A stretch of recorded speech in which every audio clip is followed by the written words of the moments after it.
आणि 2 उपमुख्यमंत्र्यांच्या बद्दल काय बोलत नाहीत? किती आतमध्ये बघा, विरोधक हे लोक बोंबाबोंब करतायत, विरोधक संपले असतील. अरे पण तुम्हीच एकमेकाचे विरोधक आहात ना.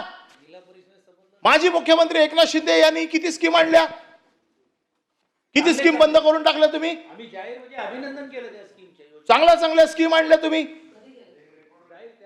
रेकॉर्डवरती सांगतो आता कुठल्या स्कीम. मुख्यमंत्री तीर्थ दर्शन योजना बंद झाली, चालू आहे असेल तर सांगा. मुख्यमंत्री आनंदाचा शिरा गेला, इलेक्शन संपले, झाली, संबंध आहे. माझी शाळा आनंदाची शाळा बंद. स्वच्छता मॉनिटर योजना बंद. योजना दूत बंद. एक राज्य एक गणवेश बंद.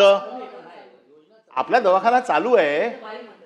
मी एवढीच देवाकडे प्रार्थना करतो की कधी तिकडे उपचारासाठी जाऊ नका. माझ्या घराच्या 4 बिल्डिंग सोडून ना आपला दवाखाना आहे. तिथे कोण बसतो माहिती आहे काय? बाबा हॉस्पिटलमध्ये जो स्ट्रेचर नेतो ना, तुम्हाला मी सांगतो ना, मी सभागृहात बोलतोय, मी तुम्हाला फोटो पाठवून देतो. नाही काय नाही, या कौतुक चाललंय. उपमुख्यमंत्र्यांचे सेकंड हँड आले, सेकंड हँड. ते ह्या सगळ्या शिवभोजन थाळीचे पैसे तुमचे बंद केले. ठीक आहे, ती आमची योजना होती.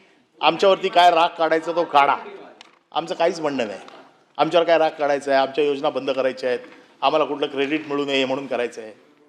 अरे पण तुम्ही सरकारमध्ये आहात ना, मुख्यमंत्री असताना केलं ते.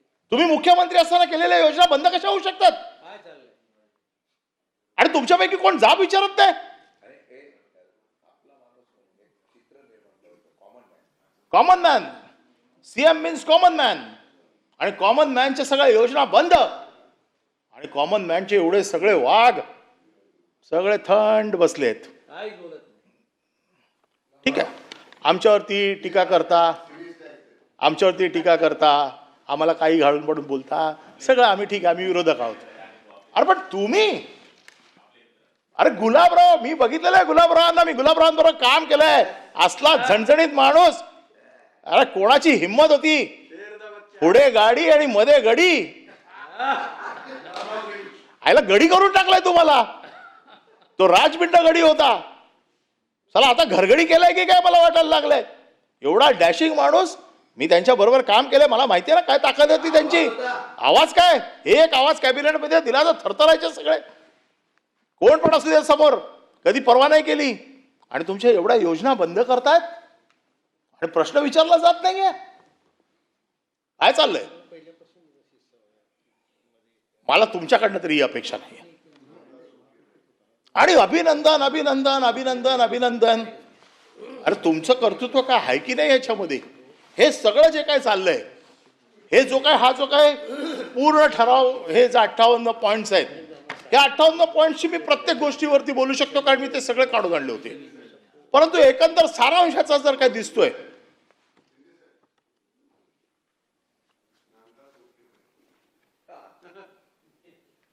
याच्यामध्ये वेगवेगळे बघा. परत एकदा योजना. मला असं वाटतं ना, आज संसदीय कार्यमंत्र्यांनी मुद्दामून तुमच्याच लोकांना फक्त इथे ऐकायला पाठवलेलं आहे. एकही बीजेपीचा मंत्री नाहीये बघा. तुम्हाला त्यांना माहिती आहे की मी काय बोलणार आहे, हे ऐकून घेणार आहे, पण माहिती आहे काय चाललंय. पण हे बघा, ह्याच्यामध्ये मला तुम्ही सांगा, आज तुमच्याकडे आज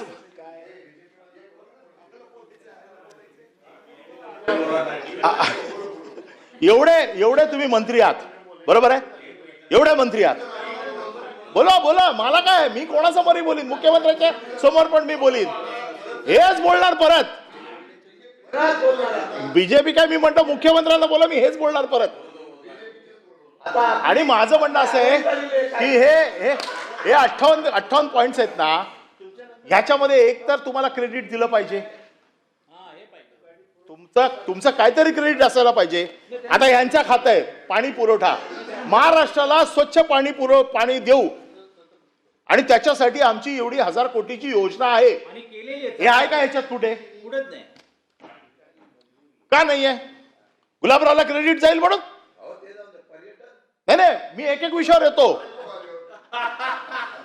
एज्युकेशन आहे, आम्ही महाराष्ट्राचा एज्युकेशनचा पाया मजबूत करू. त्याच्यासाठी आम्ही एवढ्या कोटीची व्यवस्था केलेली आहे आणि महाराष्ट्रातला प्रत्येक मुलगा उच्च शिक्षित असेल असं राज्यपाल म्हणू शकत नव्हते? म्हणू शकत होते ना? अरे मग तुम्हाला हे दाखवलं की नाही? काय अरे मनात काय ते गेले निघून भाषण करून आणि तुम्ही बघत बसले त्यांच्याकडे. हे जे काय आहे आमचा रागच आहे की हे फक्त कोणासाठी आहे? हे फक्त सरकारने काय केलं, सरकारचं विजन काय, 1 वर्षात सरकार काय करणार आहे याचा रोडमॅप असतो. माझं म्हणणं असं, चला वैयक्तिक काय बोलू नका. दावोसच्या बाबतीत कसं तुम्ही सांगितलं, आणि दावोसच्या बाबतीत तुम्हाला माहिती आहे त्यांना किती कोणी पटकली तरी ते क्रेडिट तुम्हाला मिळणार नाही. पण बाकीच्या बाबतीमध्ये क्रेडिट तर मिळालं असतं सगळ्यांना.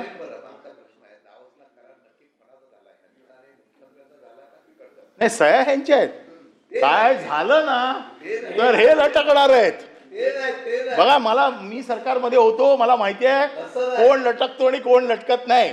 किती वेळा मी लटकत आलेलो आहे इथपर्यंत मला माहिती आहे. त्याच्यामुळे त्यांना बरोबर नेलं, माझं काय म्हणणं नाही, पण त्यांना क्रेडिट नाही दिलं. आमचं म्हणणं असं आहे की तुमचा देखील या सरकारमध्ये तेवढाच वाटा आहे.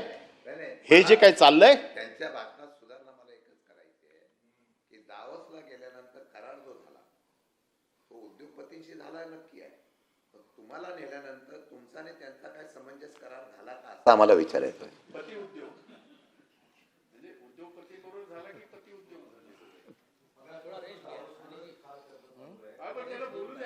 नाही ऐका ना, त्याने आता मुद्दा मांडला म्हणून सांगतो. डावोसवरच चर्चा चालू आहे. खाली बसून सचिन भाऊंमध्ये आणि शिंदे साहेबांमध्ये डावोसवर जाण्यावर देखील चर्चा झाली. हे आम्ही ह्यांना डावोसला नेत नाही म्हणून हा जळफळाट आहे. पुढच्या वेळीपासून यांची 3-4 पण नावं आम्ही डावोसमध्ये घेतो आणि जर नेली नाहीत तर येताना चांगला बर्फ घेऊन येतो यांच्यासाठी. आम्हाला नेऊ नका, कारण तिथे गेल्यावर अजून काही जे लोक आम्हाला माहीत नाही आहेत की ज्यांचं 10 लाखाचं पण उत्पन्न नाही आहे ते आम्ही बघू तिकडे. या सगळ्या गोष्टींवरती एकंदर सगळं बघितल्याच्या नंतर कालच्या भाषणामध्ये मी खूप गोष्टी ऐकल्या. माझं म्हणणं असं आहे की अभिनंदनाचा प्रस्ताव आहे किंवा राज्यपालांच्या अभिभाषणावरती चर्चा आहे. या चर्चेत रोडमॅपवरती चर्चा व्हायला पाहिजे, या चर्चेत विकासावरती चर्चा व्हायला पाहिजे, या चर्चेत एज्युकेशनवरती चर्चा व्हायला पाहिजे.